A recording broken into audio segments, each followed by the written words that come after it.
What's up with y'all boys and girls, man? Hey, it's Jay Briggs here continuing to cook up this NBA action, man. Y'all know we do here on the Jam Session. We cook up every single game, every single day, man. Money making Thursday. We're back off the All-Star break, man. A good little recharge for me. Good little week. Get my mind together and ready to come out of the break, man. Ready to do what we do, which is kick the crap out of the books, betting hoops. Man, we got 9 games on the card tonight, and y'all know the drill, man. Y'all know the drill. So without further ado, I really don't got much else to say. Welcome back. We've had a profitable season. Hasn't been the best, but we have been profitable for the season. Looking to go on a run, though. I feel like a major run is coming, and let's start it right now today. If you're rocking with me, rock with me. Of course, I got premium plays over at the site, and I'm active on Instagram and Twitter all day long. There's a link for both in the description below. But without further ado, ladies and gentlemen, let's do what we do. Let's hop right into tonight's NBA action. First game on the board. Got the Indiana Pacers at home at the crib with the Memphis Grizzlies rolling in. Memphis, 2.5-point road favorites in this game. Total, 250.5. Memphis right now currently is tied for the number 1 ATS team in the NBA, meaning you've made the most money betting on Memphis and Cleveland. They're both tied ATS this season at 35-19. Coming out of the break, though, we know what it is with Memphis, man. We trust Memphis at home at the crib. We think Memphis goes stupid, dummy, crazy at home at the crib. We've known that about them over the last couple seasons. They've played well on the road this season, but favorites on the road in this game, coming out of the All-Star break, I'm on Indiana. We trust Indiana at home. We've made a pretty penny over the last 2 seasons with Indiana at home as well. I think Indiana matches up quite well with Memphis. This is a bounce-back game at home that also happens to be a revenge game for Indiana as they lost their last home game in disappointing fashion to the New York Knicks. I think these are 2 teams that match up. I think the Pacers at home tonight show up in the revenge game, in the bounce-back game, and get a nice home win. That's just how I see this one playing out. So we'll be on Memphis. We'll bet Memphis. We have been betting Memphis. Just don't necessarily like the spot for them tonight. Give me the Pacers. Plus a 2.5 or outright money line here in our first game of the day. We keep it rolling. We head over to Philadelphia, where the 76ers are 7.5-point home dogs with the Boston Celtics rolling in. This line has kind of grown over the morning. Total 223.5. This is a game I'm not overly in love with by any stretch of the imagination. As you see on your screen, both of these teams are terrible from a money-making perspective, from an ATS perspective. You can't really trust either one of them. And the spot tonight nothing here yells bet on either team. Forced to play it, I give a play in every game every day. Forced to play this game, I lean towards the Celtics. I still believe the Celtics are the number 1 team in the NBA by a pretty decent margin. The thing about Boston is last season they were hunting. You feel me? They were trying to prove how good they were, and they ultimately proved that by winning an NBA championship. This season, they're no longer out to prove anything. They're the hunted now. And a lot of times this season, they've kind of gone through the motions, got wins, not won by margin, took their stars out late in games, and that's where we run into issues with Boston laying points. Tonight, though, first game out of the All-Star break, TNT-style game on the road, facing the Philadelphia 76ers. I think they show up tonight. I do. We're looking for motivation spots with the Celtics this season.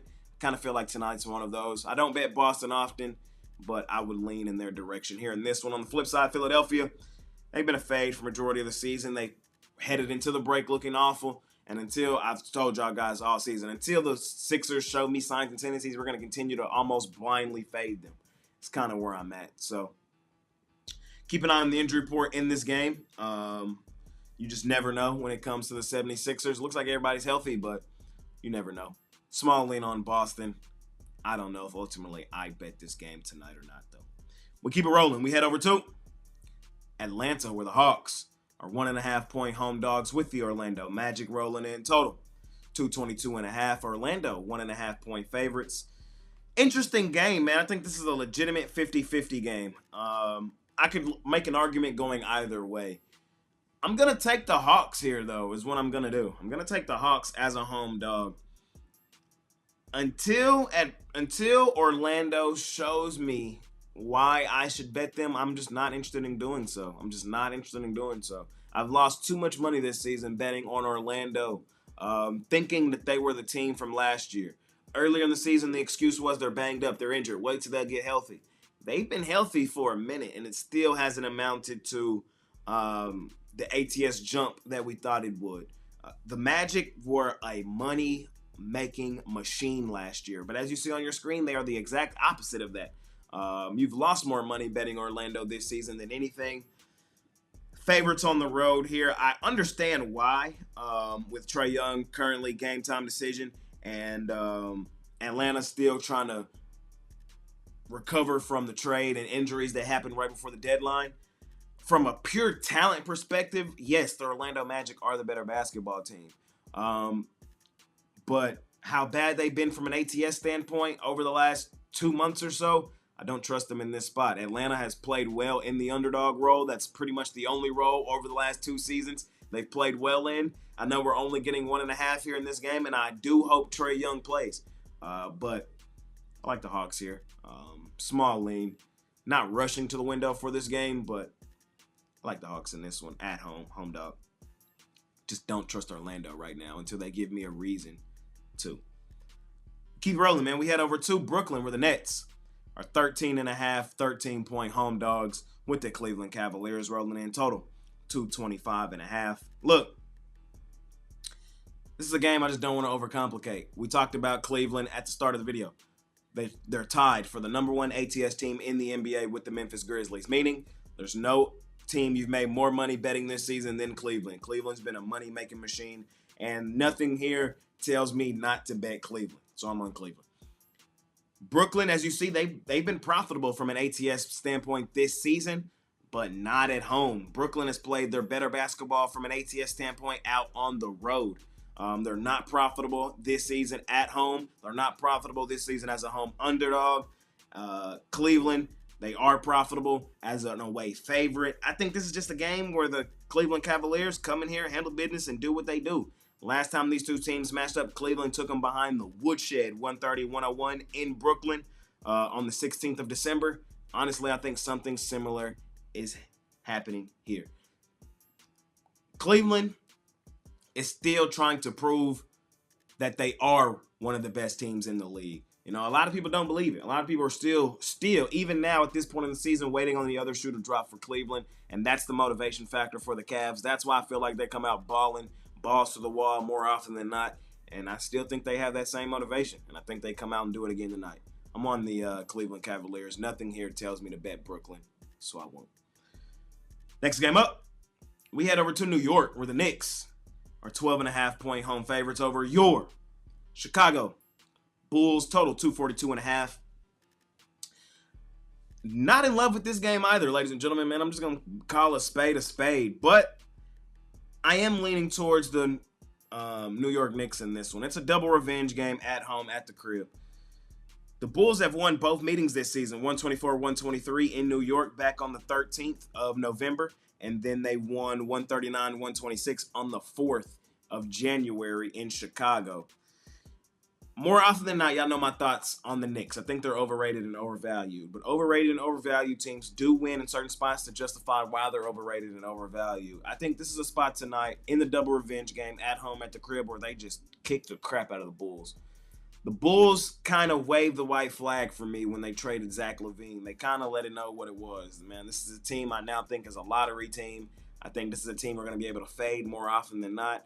The Bulls have played their better basketball on the road this season. We've been able to fade them more so at home than on the road, but spot and situation here for me when it comes to the Knicks, the double revenge game at home. I don't bet the Knicks often, but I think this is a spot tonight where they kind of flex their muscles in the Garden and show why many people think they can do some damage this season in the Eastern Conference. So keep an eye on the injury report. Josh Hart is out. OG Anunoby is game time decision, and Mitchell Robinson still out.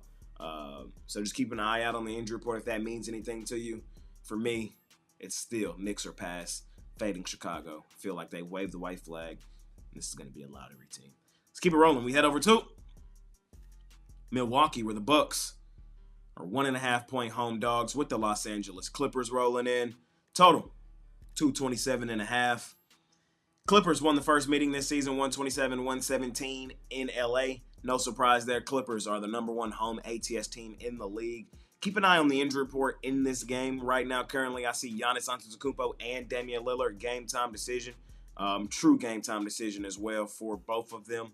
Not even a probable, not a, true questionable. So keep an eye out on that as the day progresses. Kawhi Leonard, also game time decision for the Los Angeles Clippers. So a lot of injury news looming over this game. So at the current time recording this video, I'm recording it, 8 Central Time, so 9 Eastern. It's kind of tough to pick it. Y'all know me. I like fading Milwaukee more often than not anyway. I think this team's overrated, overvalued. It is a bounce-back game at home. That also happens to be a revenge game as Milwaukee lost their last home game to Golden State, 125-111. I don't know if that's enough for me to bet Milwaukee here. I just don't think that's enough. Forced to play, I would actually just take the Clippers. I would take them, but I don't know if I want to do that first game out of the All-Star break. I'm looking for specific spots that I love right now. So if it's not clear, concise, or unless I have a great gut feeling, I'm just not interested in attacking it. And this game falls in that bucket. So small lean on the Clippers. Keep an eye on the injury report. It's hard to give y'all a definite how I feel on this game with Giannis, Lillard, and Kawhi all game time decision. All three could play and change the landscape. All three could be out. One could be in. One could be out. This game could be totally different here in an hour, 2 hours. Small lean on the Clippers, but that's as good as it gets as a small lean. We got the Hornets on the second leg of a back-to-back out on the road facing the Denver Chicken Nuggets. Denver, 15.5, 16-point home favorites in this one. The Hornets got an outright win yesterday as they beat my favorite team, the Los Angeles Lake Show Lakers. Shout out to the Hornets. Now on the second leg of a back-to-back with travel, leaving out of LA, heading to Denver. Not a great spot for the Hornets, man. It's not a great spot for the Hornets heading to that elevation. Keep an eye on the injury report for the Nuggets, though. The Nuggets injury report is kind of concerning. Aaron Gordon, game time decision. Jamal Murray, game time decision. Michael Porter Jr., game time decision. I hate this game time decision shit, bro. It really gets under my skin. But it is what it is, man. We try to navigate our way through it. I believe Aaron Gordon is probable. I believe Jamal Murray is probable. And I believe Michael Porter Jr. is probable. But you just never know. You just never know. It's Denver for me here. I want to know if those guys are specifically playing before I like 15.5, but Denver, rest advantage. Charlotte on the second leg of a back-to-back with travel. Heading into Denver is a terrible spot for them. Say it with me. The Nuggets go stupid, dummy, crazy at home, at the crib. We trust Denver at home, at the crib. Denver has kind of cut it on quietly over the last month or so. They've kind of returned back to the Nuggets we know and love. They started the season off a little rocky, but I didn't jump ship. Not jumping ship now. Hornets, they are a profitable team. They are a sneaky little team you can make money with in certain situations. Laying this many points immediately following the All-Star break is not the greatest spot for Denver, but the spot and situation with this being a rest advantage spot for the Nuggets with Charlotte on the second leg of a back-to-back with travel just puts me here on Denver. Feel me? I'll lay it with the Nuggets at home, at the crib. We keep it rolling. Got the San Antonio Spurs at home at the crib with the Phoenix Suns rolling in. Suns are favored on the road, laying 2.5 in this one. Total 236.5. Interesting game here. What I want to do is take San Antonio plus the points and or just outright on the money line. Continuing to fade Phoenix with expectations. Remember, as you see on your screen, Phoenix is the worst ATS team in all of the NBA. The worst. There's a couple terrible ATS teams out there this season too. Philadelphia, Sacramento. There's a couple just off the top of my head, but none of them are worse than Phoenix. Last 2 seasons combined, the Phoenix Suns are the worst ATS team combined. So this is not just this season, it's the last 2 seasons. That means this is just who this team is. They suck from an ATS standpoint, and I just want to continue to fade them. I like the spot for San Antonio tonight. The spot for San Antonio tonight is bounce back game at home. That also happens to be a revenge game as Phoenix beat them 104-93 in Phoenix on the 3rd of December. This is also this is also San Antonio's first home game since the De'Aaron Fox trade. The home crowd has not seen Fox in San Antonio yet. And the Spurs are also looking for their first home win of the month of February. They've been on the road for most of the month. Their first game of the month, they played Miami in San Antonio, and they lost that one. And since then, they've been playing on the road. So I just think when you put all the pieces together, San Antonio national televised game, they don't have many of those. San Antonio in the bounce back revenge game at home. San Antonio first home game, looking for their first home win of the month, and the first home win since De'Aaron Fox has become a part of the team. Fading the Phoenix Suns, who are the worst ATS team in the NBA. And that's what I want to do in this game. So give me San Antonio plus the points or outright money line. I will say keep an eye on the injury report. Wemby is on there as GTD. I think he's playing. So I wouldn't read too much into it. Last and final game of the night, man. We got my favorite team, the Los Angeles Lake Show Lakers, out on the road facing the Portland Trail Blazers. Lakers laying 3.5 points here in this one. Lakers have won both meetings this season over Portland, 114-106 and 107-98. Portland, man, this team was red hot there for a minute at home, and then they went out on the road and lost 3 straight in pretty decisive fashion. Minnesota aired them out 114-98. Denver took them way behind the woodshed, 146-117. And then Denver beat up on them 2 nights later in Denver again, 132-121. Still, though, when you look at how good Portland has been at home over the last month, 2 months or so, we got to bet Portland here. I don't like the spot for the Lakers on a second leg of a back-to-back with travel. My man, Luka Doncic, my favorite player. It's going to take a second, man. It's going to take a second. The team in Dallas was tailored for him. This team in LA is not, man. So it's like, you know, when you've had a certain system for, 6-7 years, and then it gets flipped on a dime and you got to learn an entire new system, it's not going to be easy. And I think that's what it's been. That's been the case for Luka in this, weird little period following that trade, man. That is a world-shattering trade. So I'm not shocked that he hasn't come out and been dominant, man. Many people would not be dominant in this style situation either. So I think the Lakers will be fine long-term. I also think the Lakers will be fine this season. But right now in the short term, they got to figure this thing out, man. Rome was not built in a day. And on the second leg of a back-to-back with travel, I wouldn't be surprised if LeBron or Luka sat tonight, try to beat the injury news in this game, and be in the double revenge game at home at the crib for Portland, who has been dominant at home over the last month or so. I like the Blazers in this spot, man. No need to overcomplicate it. We will be able to make money on the Lakers. We have made money on the Lakers this season. Specific spots, specific situations, and I don't like this one tonight. Give me Portland here in our last and final game of the night. Ladies and gentlemen, just covered all 9 games on the board, man. I appreciate each and every one of you that continue to tune in and watch this video. All I ask is that you smash that like button for me. You subscribe to the channel if you haven't already. And as I always say, man, if you're rocking with me, rock with me. I'm active on Instagram and Twitter all day long. There's a link for both in the description below. And of course, I have premium plays over at the site, man. We're back out of the All-Star break. Looking to do what we do, man. We just kick the crap out of the books, betting hoops. Let's go on a run, man. Let's go on a run to start the second half of the season. We went on a major run this time last season. I got a gut feeling we're going to go on one starting today. If you believe me, hop on something long-term. Let's do what we do, man. It's been your guy, Jay Briggs. Appreciate y'all more than y'all know, man. See y'all tomorrow. I'm out of here. Peace.